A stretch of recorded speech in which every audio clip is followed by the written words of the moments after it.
se chama coligativas. Propriedades coligativas, que é a nossa aulinha de hoje. Está aqui.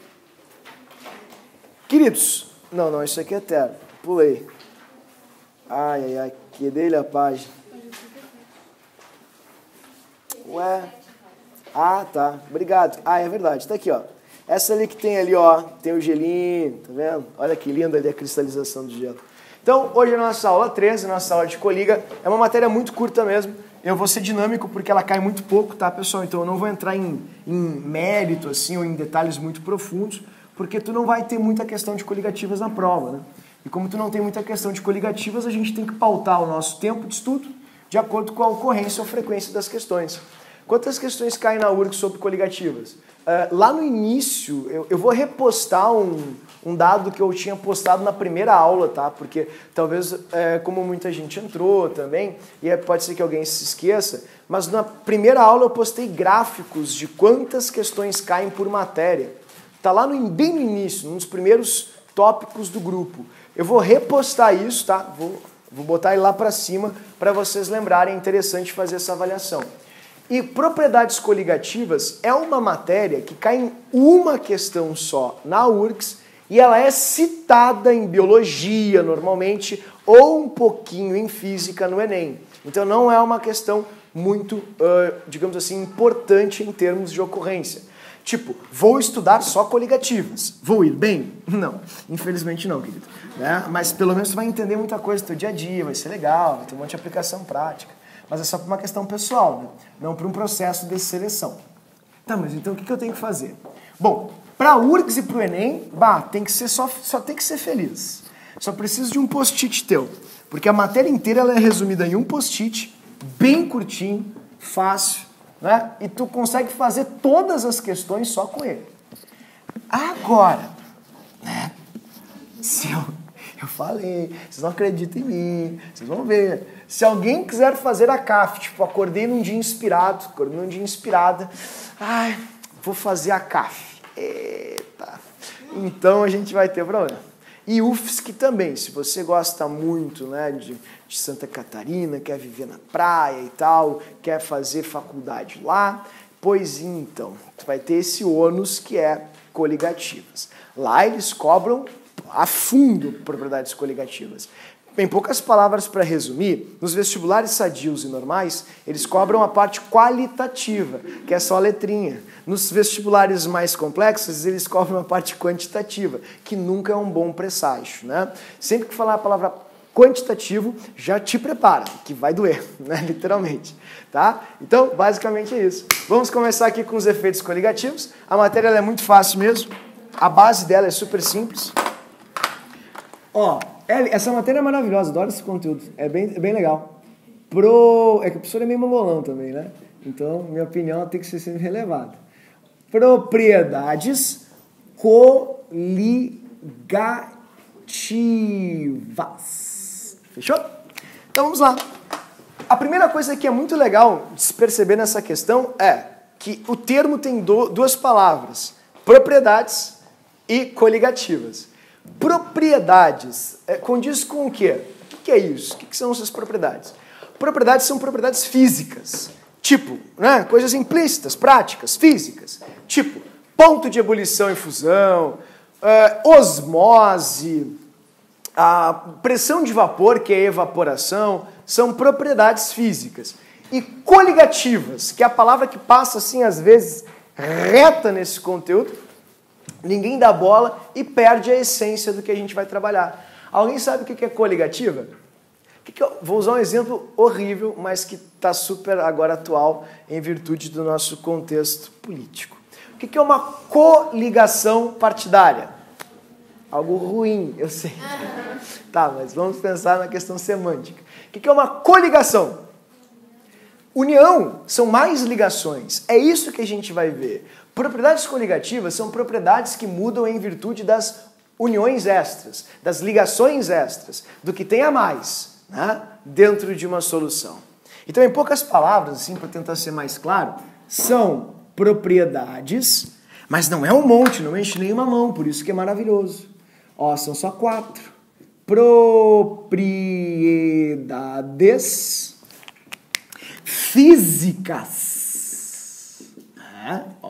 Propriedades físicas do solvente. Mais uma palavra-chave importante, porque o solvente aqui, graças a Deus, para a gente é sempre a água. Ok? Vou colocar entre parênteses, então, para que não seja um problema. Água, que sofrem variação, ou que variam, né? Para ficar assim mais fácil, que variam, vírgula, após, e esse desfecho aqui é importante, a adição ao solvente, né, de um soluto, também é uma palavra-chave, vai coloridinha, soluto não volátil. Isso é uma coisa importante. Soluto não volátil. O que seria um soluto não volátil? Vou colocar aqui, ó. Não evapora. É um soluto que não evapora. Ok? Isso é muito importante, pessoal. Porque pensa comigo, se o princípio aqui dessa questão é ver coligações, ou seja, ligações extras, pô, se o soluto for embora, o que eu vou ter de extra? Não. Então tu não vai ter, tu vai ter as mesmas propriedades da própria substância solvente. Não vai ter nada extra nessa misturinha. Ah, que difícil isso que tu falou, não faz sentido nenhum. Na verdade não é difícil não. Quando tu sai molhado, por exemplo, do mar, tu sente mais frio e demora mais tempo para te secar do que quando tu sai molhado da piscina. Porque no mar tem sal. Se tu pegar um pote de água, uma caneca de água do mar para ferver, vai levar muito mais tempo para ferver, a temperatura de fervura vai ser muito acima do que, enfim, uma caneca de água da torneira. Porque no mar tem sal. A água congela em 0. Mas, por exemplo, num oceano polar, vamos supor que você esteja vendo no oceano ártico, a água está a menos 40, menos 50 graus Celsius e está líquida. Ué, como é possível se ela congela em 0? Pois é, porque tem sal. Se tu ficar de molho na praia muito tempo, tu vai sair chupado do mar. Tu vai ser com tanta ruga, tu vai fazer um código de barras, tu vai fazer um pepino em conserva. As pessoas vão te olhar e dizer, meu Deus, volta oferenda, não é aqui no teu lugar. E aí tu pensa, mas por que fico enrugado? Porque na água do mar tem o que, pessoal? Sal. Então, o sal na água promove mudanças, transforma a água, leva ela muito mais para água salgada do que para água. E é isso que a gente vai ver aqui. Ah, mas e por que essas coisas acontecem? Por causa do sal. Em suma, é isso. Ah, mas é tão simples assim? Sim, é uma matéria super querida, assim, é uma barbada, todo mundo gosta, né? Justamente por isso. Ó. Quais são as propriedades e o que acontece? Vou te mostrar.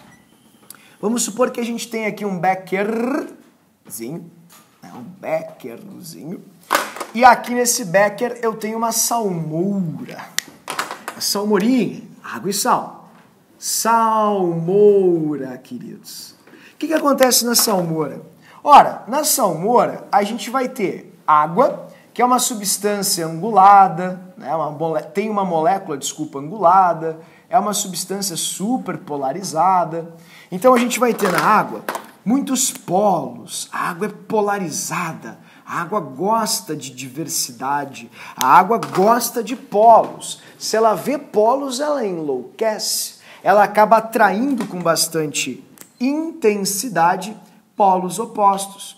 Por exemplo, se a água encontra um baita ímã de polos, chamado íon, a água surta. As águas ficam em volta desse íon, atraindo esse íon com uma força absurdamente alta, porque íons têm polos muito fortes, gerando uma interação mais forte do que a interação de hidrogênio, chamada de interação íon dipolo. Tá vendo? Não entendi nenhuma palavra que tu falou. Queridos, a água ela só é líquida porque as suas molequinhas se atraem entre si. Não consigo ver isso, o problema é daquilo que eu não vejo. Pronto, te mostrei. Tá aí. Tá vendo? Ó, as águas, tá vendo? Elas se atraem entre si. Eu vou baixar aqui a temperatura para tu ver. Assim, ó. Pronto, água, tá ali. Estão percebendo que parece que elas estão se atraindo? É porque elas estão.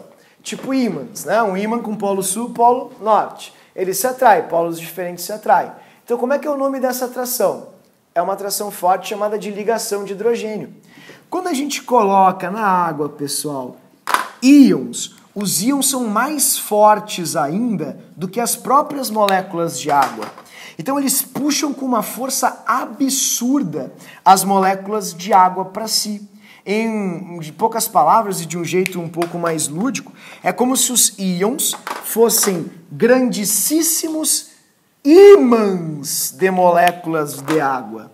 Eles atraem as águas com uma força imensa, muito maior do que a força que as águas geram, digamos assim, umas para com as outras. Tá? Então, essa interação super forte que acontece aqui ainda é somada à própria interação da água. Então, olha o show de interações que a gente tem. Como assim? Dá uma olhadinha ali pro quadro, deixa eu te mostrar uma coisa. Bota pra mim um salzinho na água, bota. Põe um sal na água ali, ó. Tá vendo aqui em cima? Olha aqui em cima.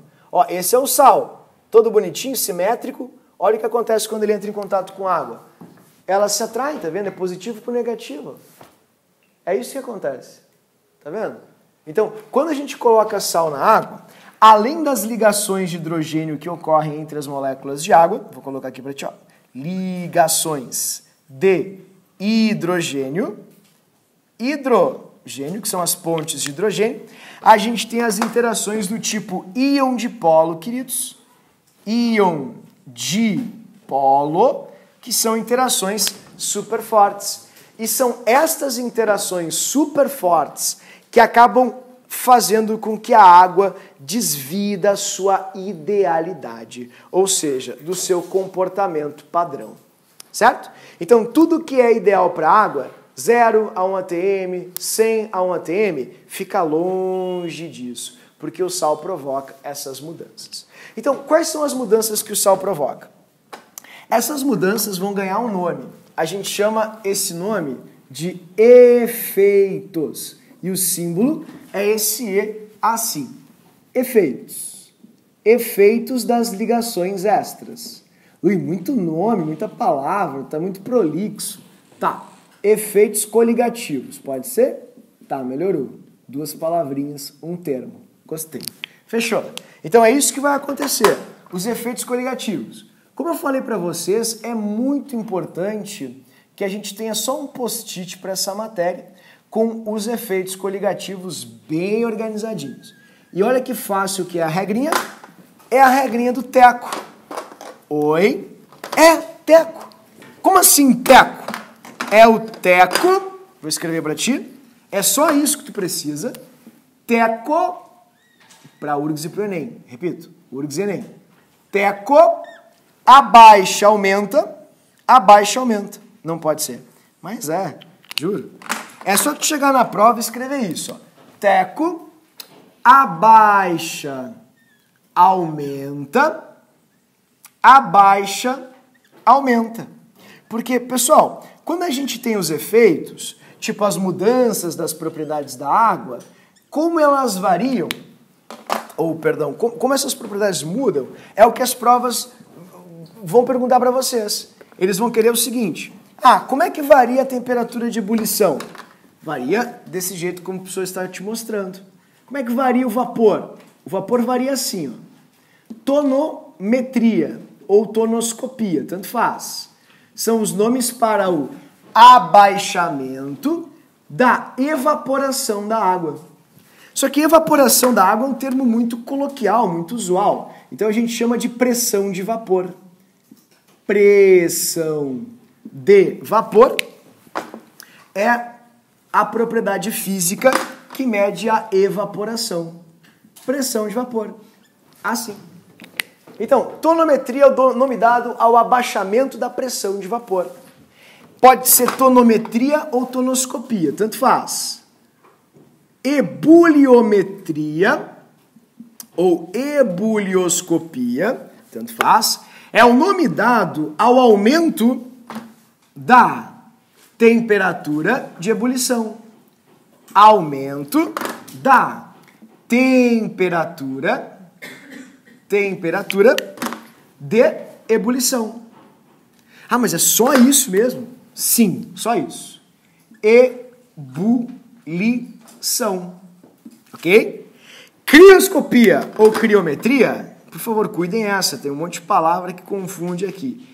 Criometria ou crioscopia é o nome que a gente dá para o abaixamento da temperatura de congelamento. Tu falou uma coisa estranha, um monte de nome. Sim, é que assim, ó, eles adoram confundir o aluno com criogenia. Né? Não tem nada a ver uma coisa com a outra. E teve uma vez que a FUVEST colocou colonoscopia. E o pessoal, é verdade. E o pessoal perguntou, ô professor, por que não pode ser colonoscopia? Eu disse, querido, por que não? Acredito. Tá? Então é crio, de gelo, de frio, ok? É criometria ou crioscopia. É abaixamento da temperatura de congelamento. E o é de osmoscopia ou osmometria, que é de osmose. Então, olha só que fácil, pessoal. Quando a gente tem essas ligações extras, ou seja, essas coligações, a influência do sal mexe em 4 propriedades da água. E a variação que ocorre, a gente chama de teco. Variação da pressão de vapor, o abaixamento, é tonometria, tônus é pressão. O aumento da ebulição, porque é assim que varia, ebuliometria. O abaixamento do congelamento, criometria. E o aumento da osmose, que a gente chama de pressão osmótica, osmometria. Tudo bem? Tá, mas tá triconfusa a tua aula, tu falou que era fácil, eu tô achando mais difícil até que soluções. Acho que não, mas tudo bem. Ó, soluções é horrível. Ó, é o aumento da pressão de vapor. Calma, pessoal. É fácil, já acredita? Pressão de... desculpa, aqui no caso osmótica, né? Pressão osmótica.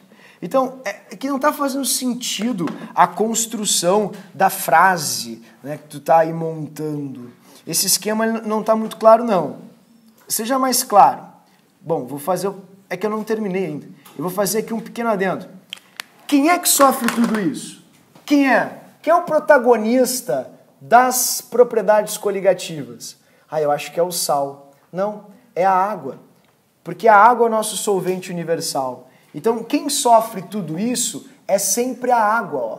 Da água. Tá vendo? Não entendi. A construção não tá boa ainda. Não, mas não é tão difícil, ó. Abaixamento da pressão de vapor da água. Aumento da temperatura de ebulição da água. Tá, mas quando acontece o quê? Calma.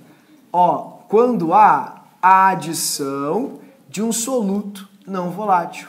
Após a adição de soluto, tudo bem? De um soluto, é muito importante lembrar que ele é não volátil, tá, pessoal? Porque as provas adoram fazer essa pegadinha do volátil. Não volátil. Ou seja, que não vai embora, que fica com a água grudada, agindo nela. Tá, mas e tem alguma coisa assim um pouco mais complexa, importante sobre isso? Na verdade, eu não digo complexa, mas eu acho que é algo óbvio. Se tu puser muito sal na água, o teco vai ser grande, vai ser um teco maior. Se tu puser pouco sal na água, o efeito coligativo, ou seja, o teco, vai ser menor. Então, o tamanho do teco, ele depende da quantidade de sal, é uma obviedade. Se tiver muito sal na água, os efeitos vão ser intensificados. Se houver pouco sal na água, os efeitos serão atenuados. Então, uma solução com um tecão, digamos assim, seria uma solução com muita quantidade de soluto. Uma solução com um tequinho, com uma variação pequena, seria uma solução com pouca quantidade de soluto. Portanto, para fazer o desfecho, que é a única coisa que as provas cobram assim de mais complexo, ó, os efeitos coligativos, eles são diretamente proporcionais à concentração molar da solução. Como assim concentração molar? Agora já me desestabilizou. Eu estava aqui ó, acreditando, me entregando, achando que realmente era só tecoabaixamento e pronto, e não sofre por hipóteses. Corta por aí a sofrência. É sim só isso. É só tecoabaixamento. Não tem nada além disso. O único porém, pessoal, é que, como te disse, é uma obviedade, quanto mais sal houver, maior é o efeito. Mais abaixa a evaporação, mais aumenta a ebulição, mais abaixa o congelamento, mais aumenta a osmose. É só isso. Entende? Então, ele é proporcional à concentração molar. Tá, mas olha só, não está muito didático, não dá para entender. O que é colchetes? Colchetes, queridos, vou colocar aqui para vocês. É a simbologia que na química a gente utiliza para falar de mol por litro. Tu me promete que não vamos fazer contas? Te prometo, não vamos fazer contas. Entretanto, só e somente se você não fizer o quê? A CAF-UFSC. Se tu ficar nesse nosso roteirinho padrão de URGS e ENEM, ok, é tranquilo, é lúdico, é uma matéria que vai levar no coração. Né? Agora, se for para a CAF e para a UFSC, aí eles vão ser um pouquinho mais, digamos assim, profundos. Certo?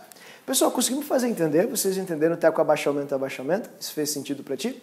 Ah, não fez porque eu só decorei, entendeu? Eu sou memorizando. Não é uma coisa muito difícil decorar até com abaixamento e abaixamento. Tudo bem, é fácil. Mas e por quê?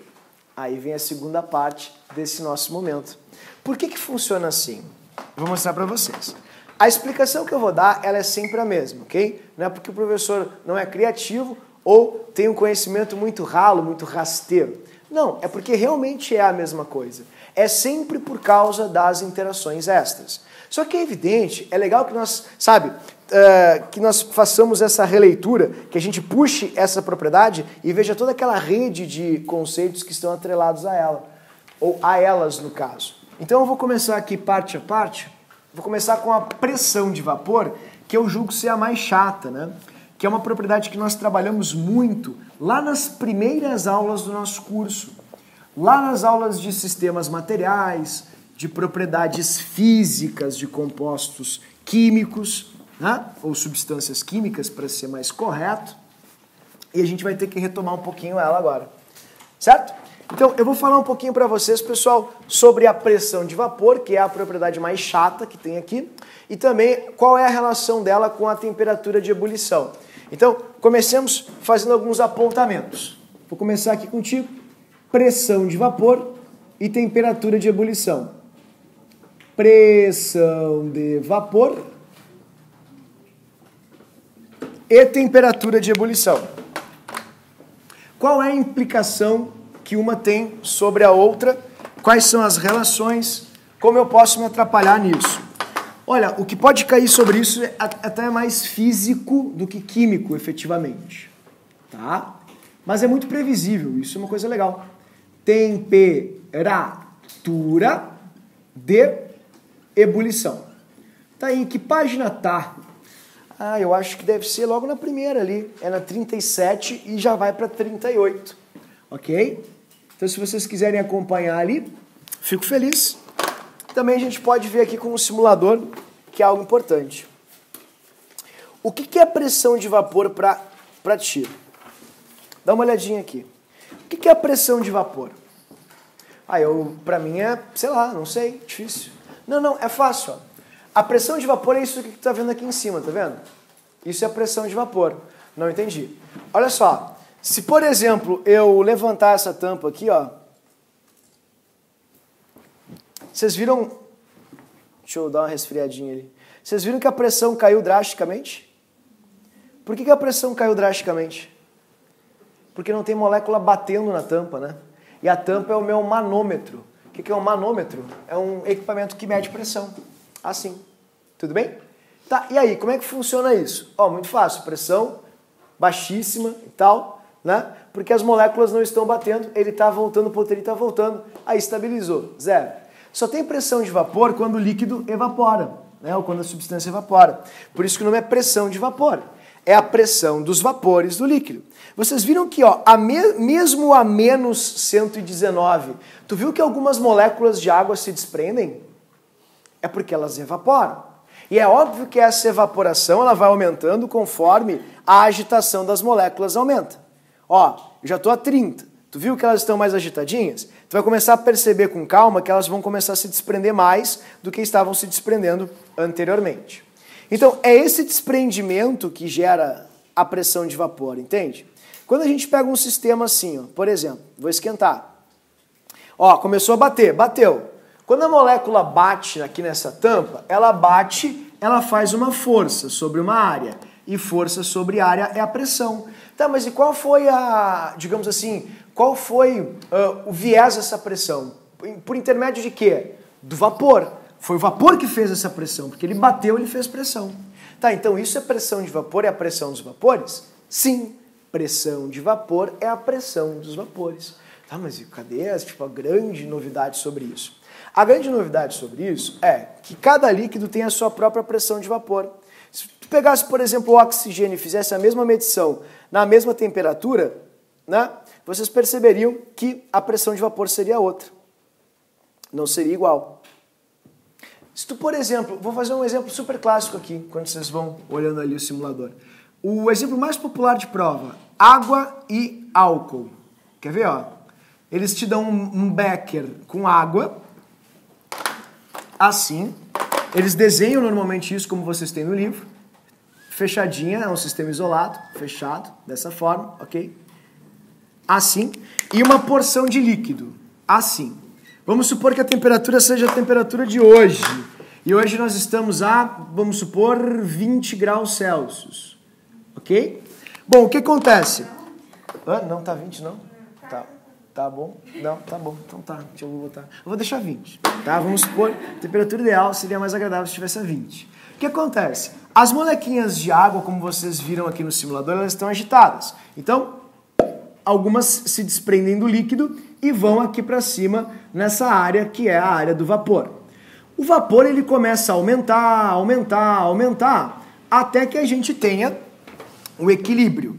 Para que todo o líquido não passe para o vapor, e o sistema é fechado, obviamente, em virtude disso, né, pelo fato do sistema ser fechado, algumas moléculas evaporam e algumas moléculas condensam simultaneamente, porque as moléculas de água do vapor, elas acabam, batendo umas contra as outras e também condensando.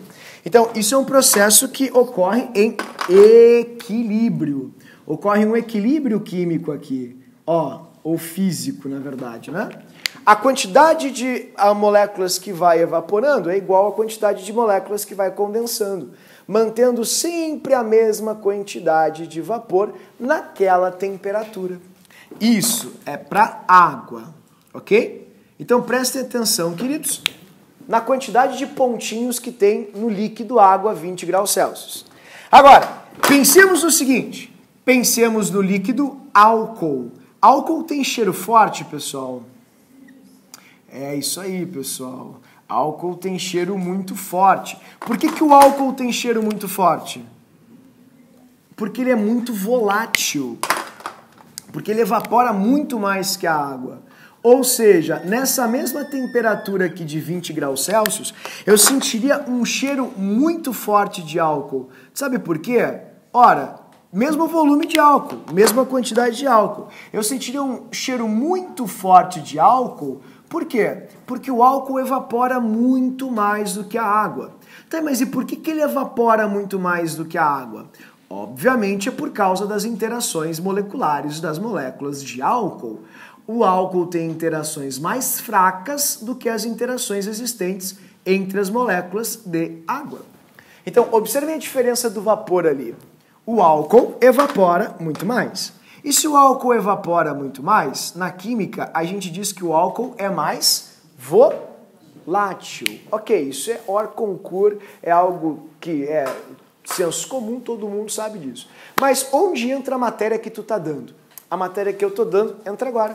Qual dos dois líquidos, queridos, teria a maior pressão de vapor? Água ou álcool? Qual dos dois líquidos tem mais vapor? Água ou álcool? Ó, ali o vapor é a bolinha preta em cima, ali em cima. Quem tem mais vapor é o álcool. Portanto, quem vai ter mais pressão de vapor? O álcool. Porque a quantidade de vapor define justamente qual vai ser a pressão dos vapores. Ok? Então, se nós comparássemos a pressão de vapor da água e a pressão de vapor do álcool, a pressão de vapor da água, ela é muito menor que a pressão de vapor do álcool. Tá, e daí qual é a relevância disso para a minha vida, para a minha existência como indivíduo social? Eu vou te dizer. Quer ver? Ó, se eu abrir agora aqui o meu cantil,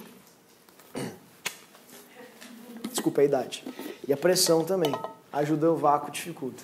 Ó, se eu abrir aqui, tem líquido, né? Por que o líquido não está evaporando se as moléculas de água estão se mexendo? Ah, porque elas se atraem. Mas não se atraem tanto assim a ponto de mantê-las líquidas. Esse líquido está quente, inclusive esse aqui está a 50, por exemplo. Por que o líquido não está evaporando? Ah, é a nossa tampa. Tu entendeu?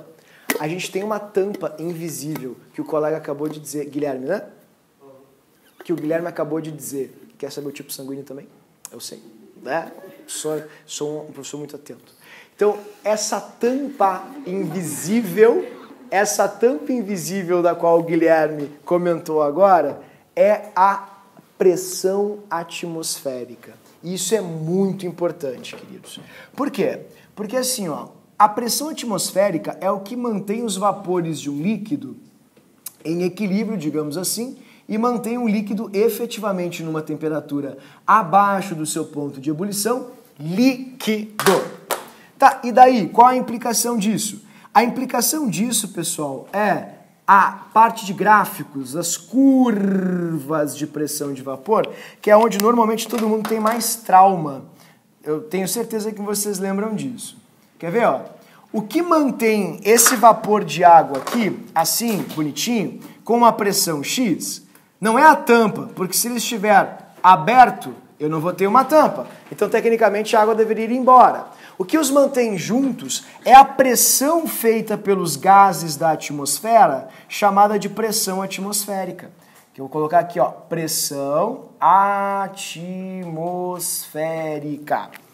Esses vapores vão aumentar à medida que eu esquento as moléculas e as agito mais. Como vocês podem observar ali.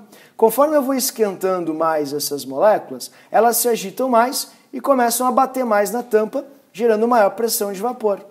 Como quando a gente tem um sistema aberto e não tem tampa, a nossa tampa imaginária, como foi dito agora, é a pressão atmosférica. Ah, olha que viagem que está falando. Ah, pessoal, isso é super importante. 2 trabalhos. O de olhar isso, prestar atenção e encontrar na prova do Enem. E vai cair em física, inclusive, pode ter certeza. Essa pressão feita de baixo para cima, que eu chamo de pressão dos vapores, ó, presta bem atenção, é o que vai definir a ebulição de um líquido. Quando a pressão de vapor for exatamente igual à tampa, ou seja, a pressão atmosférica exercida sobre esses vapores, o líquido está em ebulição. Isso aqui acontece somente quando a gente tem a água fervendo. Tá vendo? Então, quando a água ferve, significa que as pressões de vapor da água, ó, ebulição, ou qualquer outro líquido ferve, né? Quando um líquido ferve, ele só ferve porque a pressão de baixo para cima é igual à pressão de cima para baixo. Então, a fase líquida não consegue passar daquele estado, daquela temperatura. Se estiver mais quente, a pressão dos vapores já é muito superior à pressão atmosférica, então o líquido se transforma em gás. Agora, enquanto não está tão quente, o líquido ainda se mantém na fase de líquido. E isso que eu acabei de dizer para vocês é representado em provas na forma de curvas. Curvas de pressão de vapor, que é onde normalmente os alunos têm um pouquinho mais de dificuldade. Tá? Vou colocar aqui para vocês as curvinhas, tenho certeza que vocês lembram disso. Tudo bem? Essas são as curvinhas de pressão de vapor. Tá aqui a curva, por exemplo, do álcool. Álcool. all, assim, e aqui está a curvinha da água. Água. Que curva é essa? Não estou lembrado. Essa curva é a curva que distingue ou diferencia os líquidos e também que determina os seus pontos de ebulição. Ó, pressão de vapor, ok? Dessa maneira, e aqui embaixo a temperatura. Temperatura. Essas curvas são curvas que indicam o ponto de ebulição de um líquido. Sempre na curva, a gente vai ter a pressão de vapor correspondente ou necessária para atingir a pressão atmosférica, a pressão feita sobre o líquido. Por exemplo, eu sei que aqui na sala, a pressão a qual nós estamos submetidos é a pressão de 1 atmosfera. Então eu chamo de 1 atm. Portanto, para qualquer líquido ferver aqui na sala, é necessário que a sua pressão de vapor atinja a pressão de 1 atmosfera. Só que a temperatura necessária para que o álcool atinja 1 atmosfera não é igual à temperatura necessária para que a água atinja a pressão de vapor de 1 atmosfera. Ah, mas daí tu já me complicou. Não, eu discordo, vocês responderam isso já para mim. Vocês me disseram que o álcool é mais volátil que a água. Se ele é mais volátil que a água, ele tem mais vapor que a água. E se ele tem mais vapor que a água, com menos temperatura, eu obtenho mais pressão de vapor com o álcool. É por isso, queridos, que o álcool ferve a 78 graus Celsius e a água vai ferver a 100. Porque na pressão de 1 atmosfera, é necessário que a pressão de vapor do líquido atinja 1 atmosfera. Mas agora, se você ganhar, por exemplo, uma viagem depois da aprovação, vamos supor que tu vá para o Chile, vai para os Andes, e aí lá a pressão é super, super baixa. Vai para o Chile, vai para os Andes, vai para a Bolívia, vai para algum lugar cuja altitude é super, super significativa. E lá a pressão de vapor, a atmosférica no caso, é baixa. Então tu não vai precisar da mesma pressão de vapor para ferver. Vamos supor que vocês vão, sei lá, para La Paz, quase 4.000 metros acima do nível do mar. Pô, pessoal, Paola, onde é que tu morava lá na Colômbia? Qual era a temperatura de fervura da água lá? 78. Então, se tu for fazer um intercâmbio para a cidade da Paola, tu pode botar a mão na água quando ela estiver fervendo, que tu não vai te queimar, porque ela está a 78 e o líquido não passa de 78.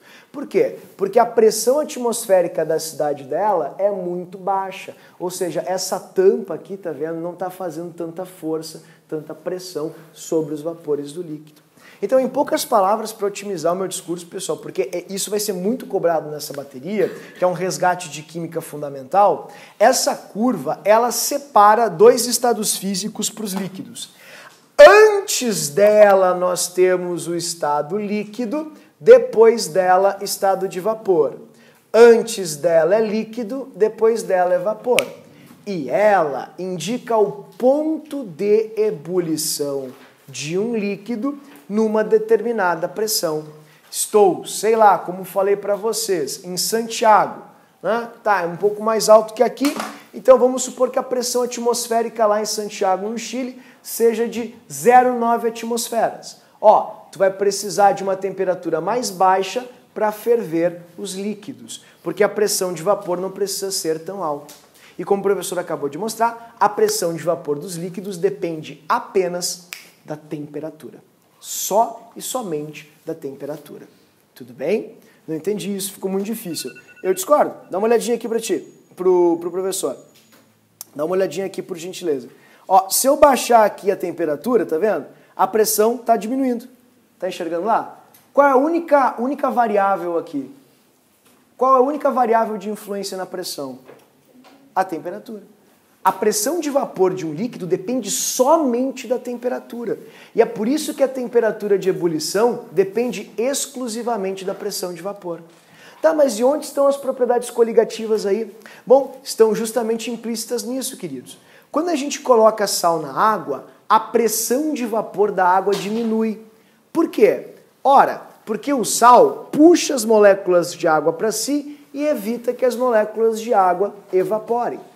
E se o sal diminui a pressão de vapor da água, consequentemente tu precisa esquentar mais a água para que ela volte àquela pressão de vapor. Quando eu boto sal na água, a água evapora menos, porque o sal faz assim, ó, e não deixa a molécula de água evaporar. Então, se isso diminui a pressão de vapor da água, para que tu atinja de novo uma atmosfera de pressão, tu tem que esquentar mais a água. Por isso, tu sempre vai encontrar nas questões o efeito tonométrico interligado com o efeito ebuliométrico, porque a pressão de vapor determina a temperatura de ebulição, tá vendo? São intrinsecamente ligadas. Quando eu coloco o sal na água, a água evapora menos. E se a água evapora menos, eu vou precisar de mais calor, maior temperatura, para que eu consiga aquela mesma pressão de vapor que eu tinha anteriormente. Por isso, pelo motivo claro e simples da queda da pressão de vapor, há necessidade de um aumento da temperatura de ebulição. São dois fatores interligados diretamente. Tudo bem, pessoal? Então, eu consegui me fazer entender quanto à pressão de vapor, vocês entenderam isso. Eu demorei bastante, por quê? Porque é o que mais cai, é o que vocês mais vão encontrar, essa pegadinha aqui. Tudo bem? Pressão de vapor, colocou sal na água, a pressão de vapor da água vai diminuir, porque o sal vai puxar as moléculas de água para si por ligações íon-dipolo, e aí para a gente conseguir aquela mesma quantia de vapor, eu vou precisar esquentar mais a água. Então, se antes eu atingia com água, olha só, uma atmosfera com 100 graus Celsius, se eu puser sal na água, eu vou precisar de mais calor, 120, 130, para atingir a mesma pressão de uma atmosfera. Porque a água evapora menos. Tudo bem? Beleza. Essa é a primeira. A segunda e a terceira são muito simples, né? Perdão, as duas primeiras. Oi, querido.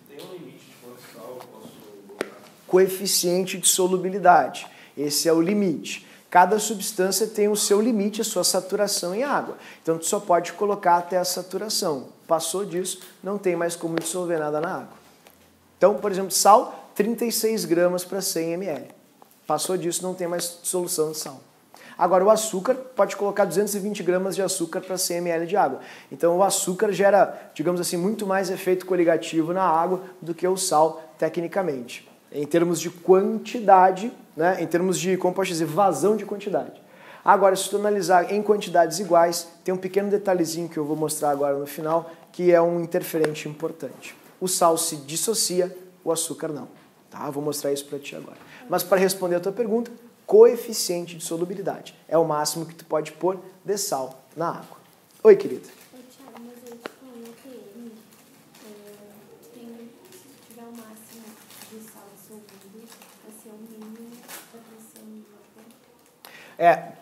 Para o sal, com sal, obtido com sal, sim, isso sim. Com o sal, sim. Mas se tu puser, por exemplo, um outro soluto, tu pode baixar ainda mais essa pressão de vapor. Tá, para aquele sal. Exatamente, muito bem. O sal, como me refiro, é o sal de cozinha, né, que é o mais popular. Bom, pessoal, o próximo agora, eu fico meio preocupado com essa próxima, porque essa ela atrapalha muito, assim, nas pesquisas os alunos se atrapalham muito. Eu acho que as explicações, às vezes, para essa propriedade aqui, a variação dessa propriedade, elas mais atrapalham do que esclarecem, digamos assim, o fenômeno. Se tu, por exemplo, for procurar na internet por que acontece um abaixamento da temperatura de congelamento, não vai ficar claro. A maioria das respostas tange o seguinte: porque aumentam as interações, então a água congela a uma temperatura mais baixa. O que não faz sentido, porque se aumenta a interação, não deveria congelar uma temperatura mais baixa, e sim mais alta. Tu entende? Congelar e fundir são, digamos assim, vieses diferentes de um mesmo ponto. A temperatura de fusão da água é igual à temperatura de congelamento. A diferença é que quando tu estás congelando, tu estás resfriando. E quando tu estás fundindo, tu estás esquentando. Então, pensa comigo, é trincoerente. Se eu expliquei para ti o tempo todo até então que o que acontece é um aumento das interações, Como diabos, se eu aumento as interações, a temperatura não sobe? Defusão, por exemplo. E ao contrário, ela desce. Quer ver? O ferro tem interações mais fortes que a água. O ferro derrete a 1.600. A água derrete a 0. Olha só, se eu estou intensificando as interações, como é possível a temperatura cair de congelamento ou fusão, tanto faz, é a mesma coisa, ao invés de aumentar? Vou mostrar para ti. A explicação é linda, é maravilhosa, e está ali na tua frente. Tu está enxergando ela agora. O que acontece é algo muito interessante. É um fenômeno chamado de supercongelamento da água, no caso, né, porque a água é a mais popular. Mas serve para, enfim, soluções aquosas em geral. Tem que ser com água? Tem, porque só a água tem uma coisa chamada de dilatação anômala. Isso é mega importante. Por favor, eu vou marcar aqui o tamanho disso, tá? Ó o volume. Tá vendo o volume? Isso é água sólida, tá? Não pisca, olha pro quadro. Água líquida. Deixa ela se acomodar ali. Vocês vão perceber que a água líquida, ó, não sei se tu consegue notar, ela tem um volume menor que a água sólida. Vou fazer aqui para ti. Consegue perceber isso? Ela tem um volume menor que a da água sólida. Por quê? A física ela explica, mas explica de uma forma muito genérica, porque é parte química. O que acontece é o seguinte, a água ela tem confluência de dois fatores que são muito importantes. A geometria dela, que é angulada, e as fortes interações. Por isso, como vocês podem bem ver aqui, ó, sempre que as águas se unem, elas acabam formando grandes hexágonos com espaços vazios.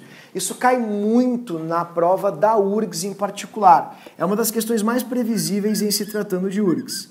Tá vendo? Tem vários hexágonos com espaços vazios. Ou seja, as águas começam a interagir umas com as outras, dessa forma, assim, como o professor está mostrando para ti aqui, rapidamente. Tá vendo? Ó, assim, assim e assim. E elas formam essa estrutura aqui, como tu pode ver, que é um grande hexágono com espaço vazio dentro. Então, para que tu forme... Calma, eu sei, é emocionante essa parte mesmo. Mas para que tu forme aquele cristal de gelo que tem bem no início da nossa unidade, na página 37, ali onde fala em aula 3, efeitos coligativos, a gente precisa formar isso aqui. Se não formar isso aqui, não faz gelo. Tá? E daí, onde é que está a grande novidade? A novidade está no fato de que, quando a gente coloca sal na água, o gelo não se forma, porque o sal atrapalha a formação dos hexágonos. Tá, não estou entendendo onde é que tu quer chegar. Eu vou te mostrar. Ó, temperatura de congelamento. Congelamento. A temperatura de congelamento, queridos, no caso da água em particular, como o nosso solvente é água, ela sempre é atingida quando a água... Ó, vou colocar um gelinho para ti aqui, feito genericamente. Tá aí o gelo, tá vendo? É atingida quando a água forma esses hexágonos dos quais o professor falou. Tá? E esses hexágonos, eles requerem efetivamente essa formação cristalina. Se não formar esse hexágono, não tem congelamento, não tem congelação. Tá, e daí, onde é que está assim a grande descoberta assim da química e da física? A grande descoberta está aqui.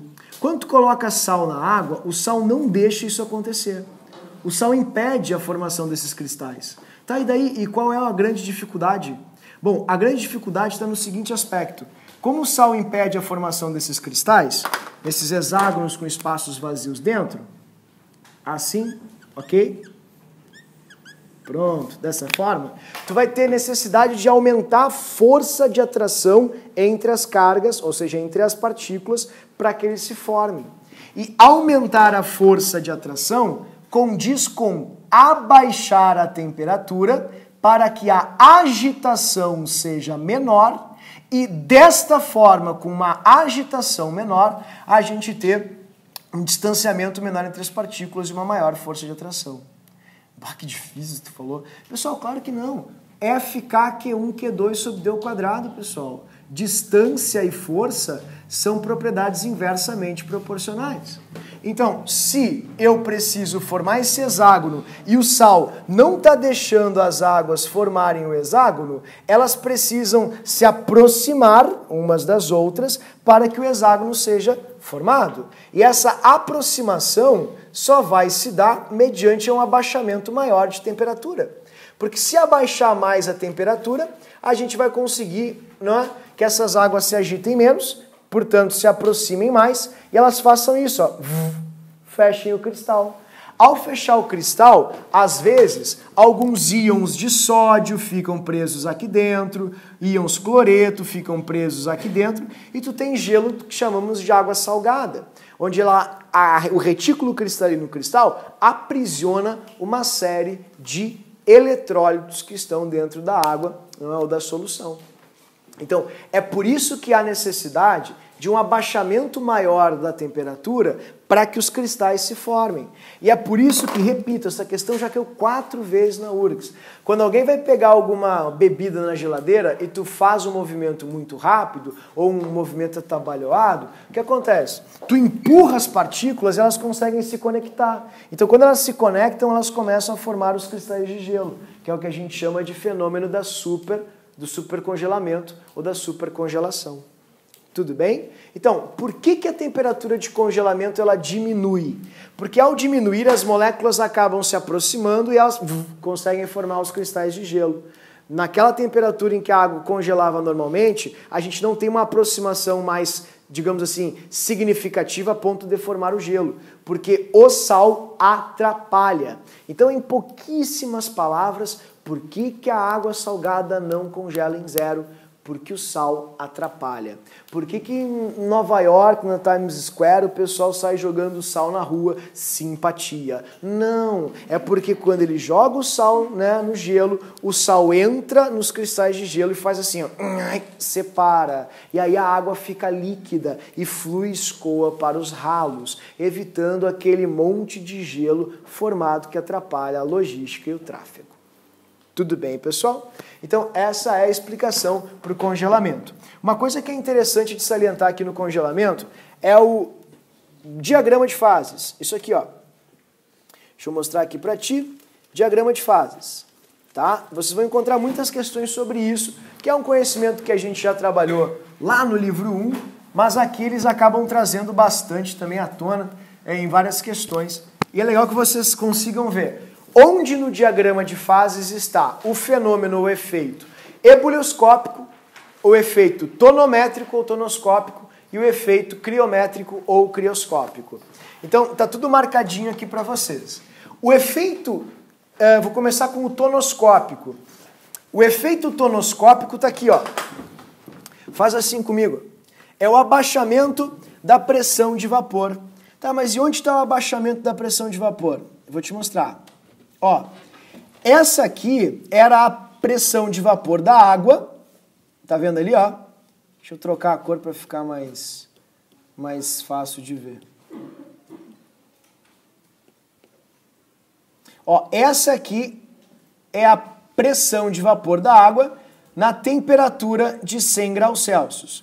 Então aqui embaixo vocês têm 100 graus Celsius, tá? Vou colocar aqui embaixo, ó. 100 graus Celsius. Quando a gente colocou sal na água, não é mais a mesma pressão de vapor. Olha para onde foi a pressão de vapor agora. A pressão de vapor veio para cá, tá vendo? Deixa eu fazer aqui, pronto. Ó, a pressão de vapor veio para cá. Viu como caiu a pressão de vapor? A nova pressão de vapor da água é essa aqui. Caiu bastante. Então, 100 graus Celsius já não me dão a mesma pressão de vapor. Antes, 100 graus Celsius me davam essa pressão de vapor, uma atmosfera. Agora, como o sal puxa a água para si, evita ou impede que a água evapore, os mesmos 100 graus Celsius me darão essa pressão de vapor. Tá vendo só? Então, se eles perguntarem para ti no gráfico, onde está o efeito tonoscópico nesse gráfico? O efeito tonoscópico ou tonométrico, queridos, está aqui. Por favor, anotem comigo, isso é importante. Ali, ó. Esse é o efeito tonoscópico ou tonométrico. Tá vendo? Está aqui o efeito da variação da pressão. variação da pressão de vapor.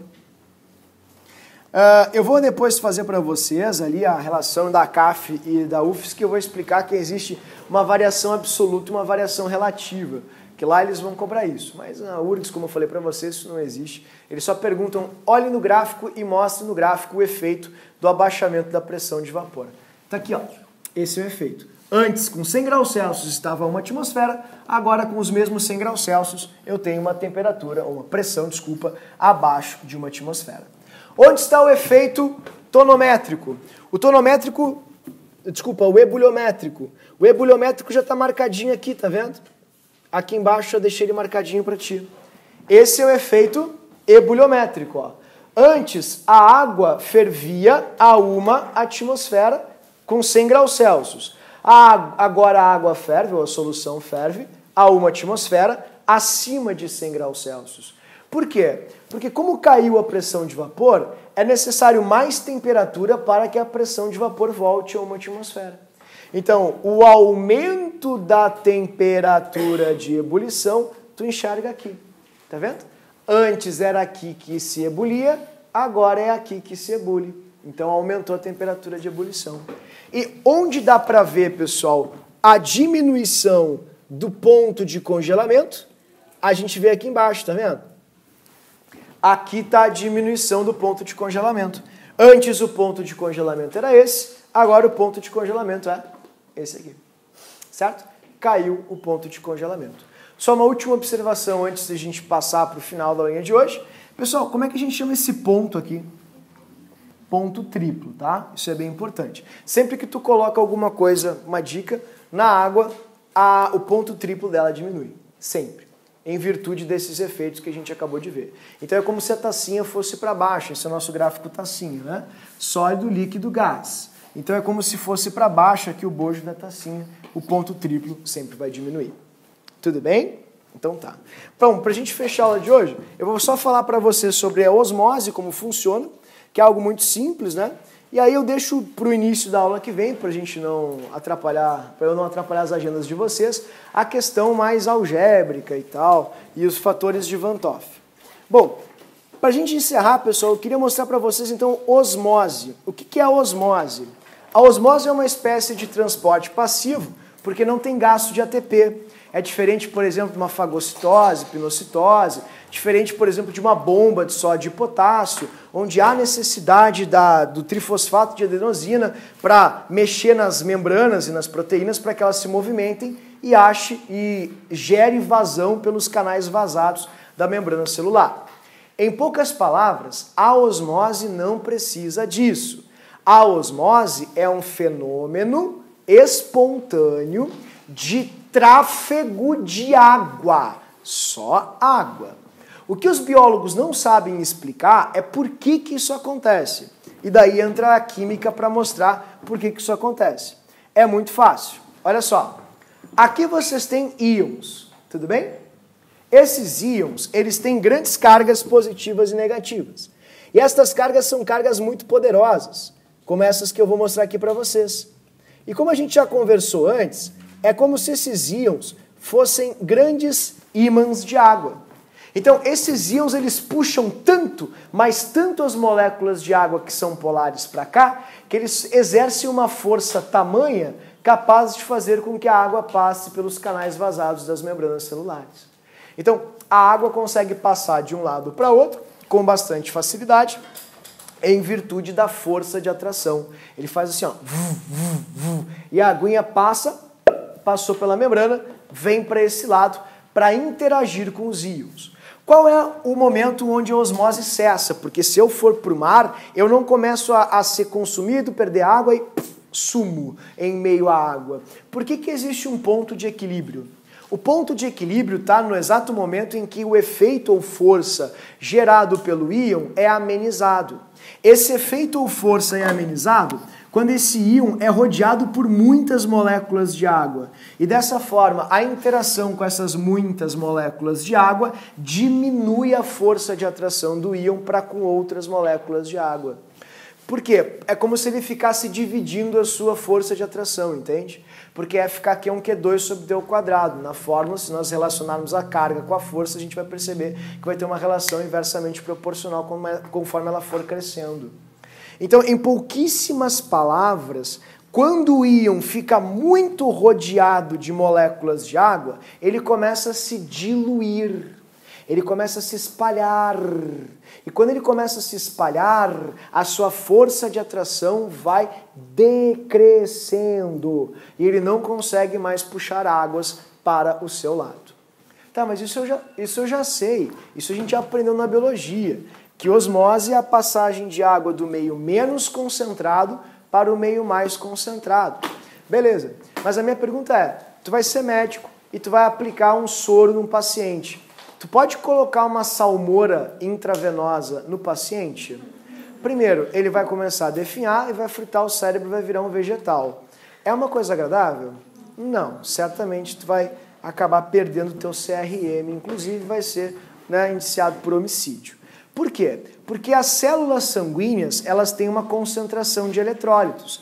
Nada pode entrar na tua veia, ou nas tuas veias, perdão, ou artérias, com concentrações diferentes.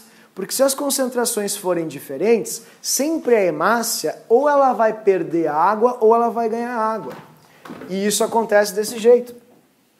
Como vocês podem ver, então eu não vou tomar muito tempo de vocês já viram isso na biologia, eu tenho certeza. Ó, acontece assim, tá vendo? Se, por exemplo, tu injetou uma solução de soro com uma concentração maior, a água de dentro da hemácia sai para a solução externa. Porque osmose é a passagem do meio menos concentrado para o meio mais concentrado. Se a hemácia estiver menos concentrada, a gente usa um termo hipotônica em relação ao meio que está mais concentrado, chamamos de hipertônico. O meio que tem muito íon faz assim, ó, puxa as águas para fora, deixando a célula, no caso a hemácia aqui, túrgida, né? Ela começa a murchar e acaba morrendo. O efeito oposto também é evidenciado. Quando a hemácia ela está mais concentrada, ou seja, hipertônica, e o meio está hipotônico, ou seja, tu injeta água pura. Posso tomar água pura? Não. Olha o que acontece se tu tomar água pura. Água pura vai para as tuas veias e artérias e acontece isso, ó. A solução fica hipotônica em relação à hemácia. Então, a água da solução vai para a hemácia, aumentando a hemácia até que ela sofra cisão, ou seja, uma hemólise. Então, a solução sanguínea precisa ter concentração isotônica à concentração das hemácias, para que o fluxo de água, a entrada e a saída, seja igual. A quantidade de água que entra na membrana é exatamente igual à quantidade que sai, porque a quantidade de íons dentro da célula é exatamente igual à quantidade de íons fora da célula. Então, a aguinha que é puxada para dentro, ó, também tem uma outra aguinha puxada para fora. Então, essa aguinha que é puxada para dentro não dilui o interior da célula, porque ao mesmo tempo que uma está entrando, a outra está saindo, gerando um processo de equilíbrio. E, para encerrar, eu só queria que vocês pensassem um pouquinho comigo. Como é possível medir isso? Olha que genial. Isso aqui se faz muito em países que não têm, né, vastos, enfim, afluentes ou lençóis freáticos ou muita água. Isso aqui se chama osmose reversa. É assim que se faz. Olha que lindo. Tu coloca duas soluções. Ah, mas o Enio disse que isso está errado porque quando são vasos comunicantes, não importa lá a altura, vai ficar sempre com o mesmo nível. O Enio está errado. Tá? Não tem problema. A opção difícil que você está errado. Porque isso aqui não é, preste atenção, não é livre. Tem um obstáculo aqui, tá vendo? Então são duas soluções diferentes e essa membrana é uma membrana semipermeável. Então isso que faz com que os níveis fiquem diferentes. É possível, porque aqui tem um obstáculo. Se não tivesse, era impossível, isso não aconteceria. Mas tem, entende? Então isso que faz com que os níveis fiquem diferentes. Tu colocastes uma solução aqui tipo sangue e aqui água pura. O que acontece? A água pura vai passar para cá e vai ficar desse jeito, tá vendo? Exatamente assim. Olha que genial a ideia do físico. O físico pensou, a força que a água fez para passar daqui para cá, força sobre área pressão. Ou seja, a pressão osmótica, ela tem que ser igual à pressão osmótica contrária. Então, se eu aplicar aqui em cima uma força e empurrar de volta, ó, essa água para lá, tá vendo? A força que eu apliquei aqui em cima, sobre essa área que é pressão, vai ser exatamente igual à pressão que a água gerou aqui embaixo. Então, quando a água passa para cá, o físico parou. Agora vamos fazer pressão. Faz pressão, faz pressão, faz pressão. Fiz. Ficou no mesmo nível? Ficou. Ficou como estava antes? Sim. Então a pressão que eu fiz aqui em cima, ó, que eu apliquei, é exatamente igual à pressão que a água fez aqui embaixo ao sair. Dessa forma, os químicos são capazes de calcular a concentração exata de sal que tem que ter no sangue. Porque pressão, queridos, vezes volume é igual a N vezes R vezes T. Se eu passar esse V para cá, pressão vai ser igual a número de mols sobre volume vezes R vezes T. Pressão, querido, vai ser igual a concentração salina vezes R vezes T. E eu vou chamar essa pressão, só para mostrar que não é a pressão atmosférica ou dos gases, é a pressão que eu vou calcular para salvar a vida de um paciente que está muito mal, eu vou chamar de pressão osmótica, de π. Assim. Então é assim que um químico calcula, por exemplo, quanto ele precisa colocar de sal no sorinho para ter a mesma pressão osmótica que o sangue tem, que a gente chama de π. Tudo bem? E é fato, né, queridos? Quanto mais sal tiver na solução mais concentrada, mais água vai passar para ela, gerando justamente isso, um aumento da pressão osmótica. Tudo bem? Eu não vou me estender, paro agora, vou te libertar. No início da aula que vem, eu mostro para vocês o fator de Van 't Hoff, que é um detalhezinho bem simples, bem curtinho, e aí eu te dou um temão bem teórico agora sobre propriedades coligativas, que é como cai tanto na URGS quanto no Enem.